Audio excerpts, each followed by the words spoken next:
Good morning, friends. Welcome back to Astrology Today and Tarot. My name is Mel Rose.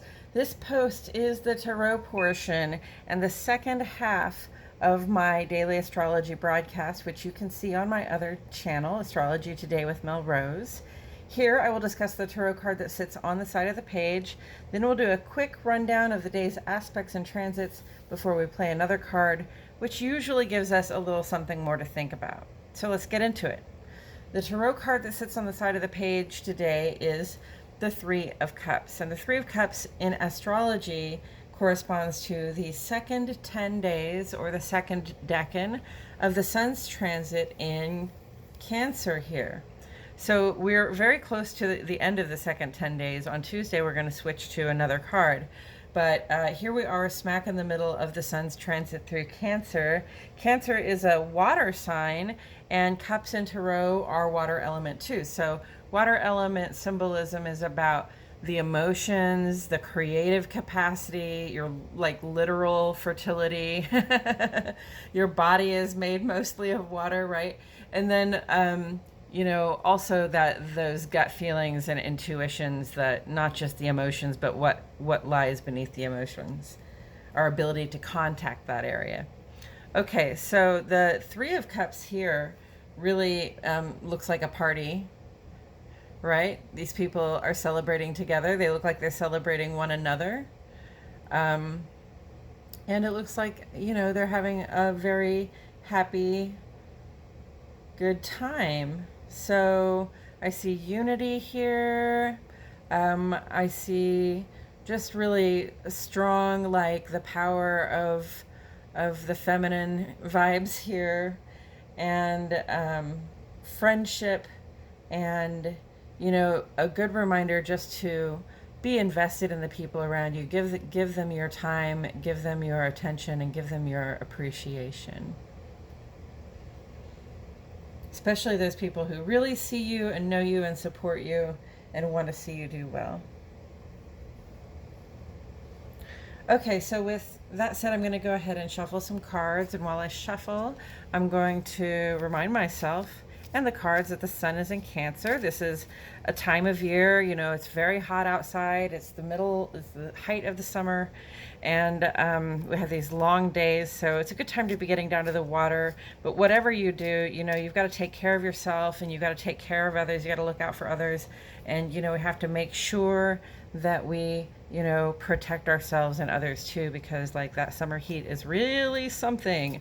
Mercury is also in Cancer right now, so this is sort of like we have a really rational view right now of what our emotions are, which is kind of cool because not everybody always knows how they feel. But when Mercury is in Cancer, I find it kind of easier to contact that feeling side. So that's really cool. And our behavior as far as communication might become a little less direct, but it's more about showing people how we care rather than just saying that we do. And then on the moon side, the moon goes into Sagittarius very, very early this morning at 2:34 a.m. Central Standard Time. And that's a waxing gibbous moon in Sagittarius. So waxing gibbous, like we have this full moon on Wednesday, so we're really just working right now to culminate our goals. And Sagittarius always gives me this up and out sort of feeling because it's ruled by Jupiter, and it's very adventurous and it's very seeking. So it might be a good time, while you're working to culminate your goals, to do the part where you have to venture out and do stuff, right? Like go down to the city hall and get that business license or whatever it is that you're working on. And then on the moon side of the page today, moon goes into Sagittarius. Like I said, we're seeking new experiences, new adventures, new learning. And then moon goes trine to Jupiter.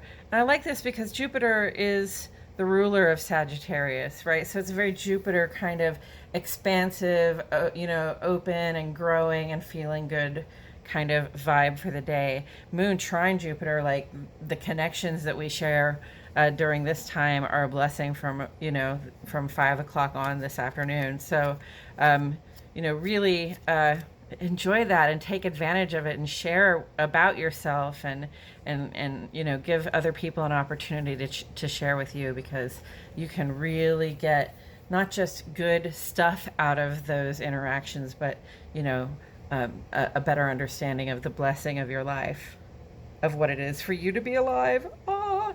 Okay, so Sun, sextile Uranus. Time to try something new. It's going to be here with us for about 6 days.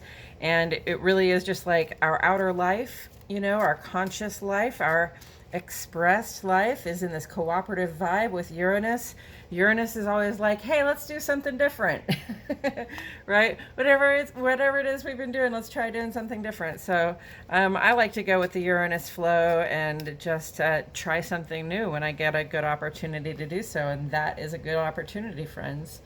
In the ongoing column, we have Venus sextile to Chiron while the Sun is square to Chiron. So here with the Sun square to Chiron, it's almost like, you know, we feel some sort of restriction on the part of, you know, perhaps somebody that we have to rely on, and they have a little too much control over something that we're trying to do at this time, or, you know, just feel this sense of restriction of not being able to express ourselves properly in the presence of a certain person, you know, like we hesitate with them, or we are afraid to do so.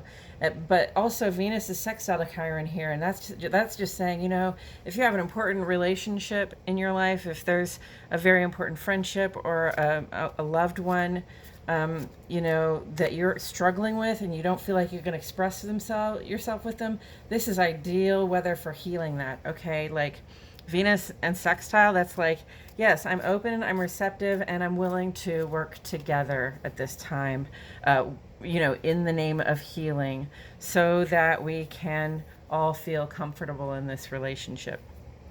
Mars square Pluto is like a power struggle, or it's like, you know, you're reaching for the gold and you just got to be careful not to push anybody down while you do that, okay?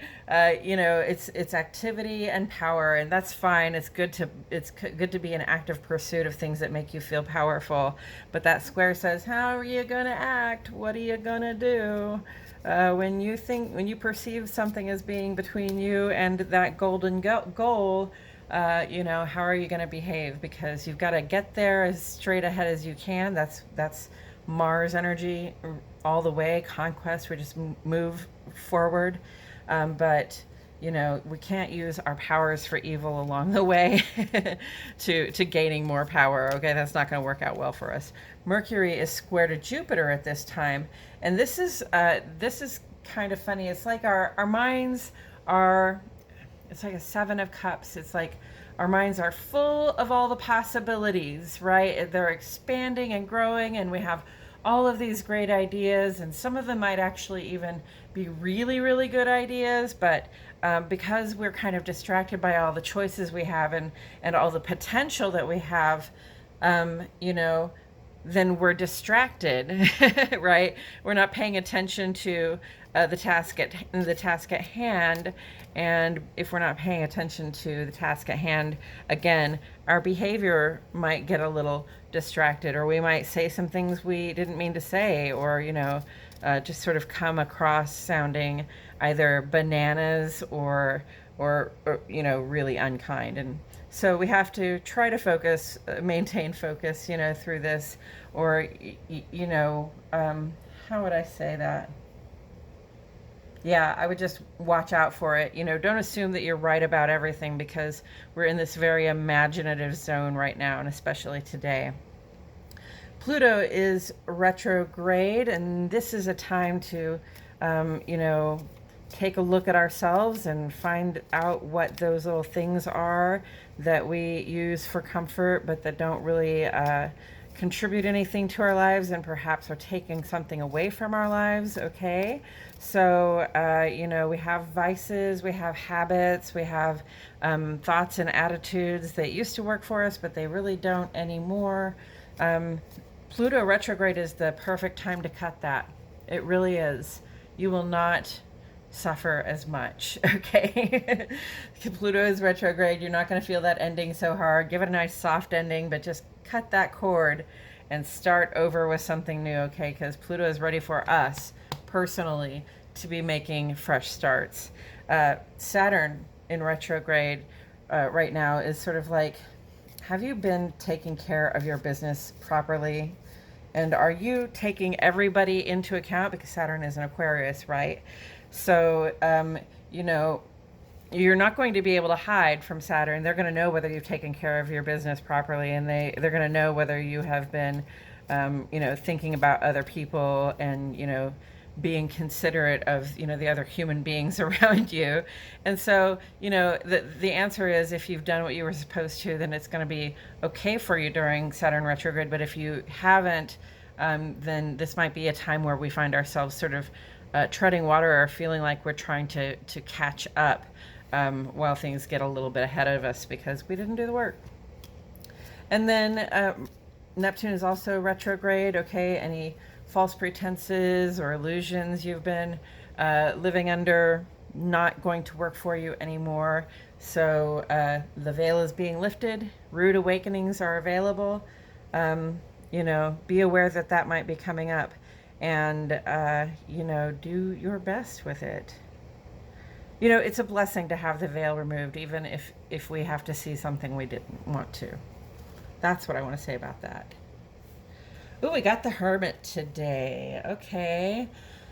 I like the Hermit. He's one of my favorite characters, and he sort of retreats from society, not because he hates society, but because he seeks for deeper learning, right? It's a very Sagittarian quality of seeking new learning, seeking universal truths, and not just to satisfy his own curiosity, but to shine a light for the world so that other people will know as well. So perhaps some of us are in that sort of hermit mode this year where we are, just putting our head down and trying to study and, do all this work that we're being asked to do, all this personal work that we're being asked to do.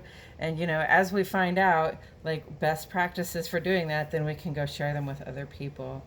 Hermit taken together with the Three of Cups. I would say after you celebrate, go and rest for a while and spend some time giving back to yourself what you shared with other people. Yeah. Your friends can be a light to you and they can be a help and a source of joy for you. But, there is a time to stop socializing and really sit down and be with yourself and do the studies. Study something that you're passionate about. Study something that, makes your brain go, ooh, with curiosity. And don't think about whether or not you're ever going to get paid for it, okay? That's not what the Hermit is about. The Hermit is about learning, not learning so that you can get a career or a job or something. And I think that's all I have to say about it. Thank you so much for being here. I truly appreciate your presence. And I'll see you all back here tomorrow for more Astrology Today and Tarot.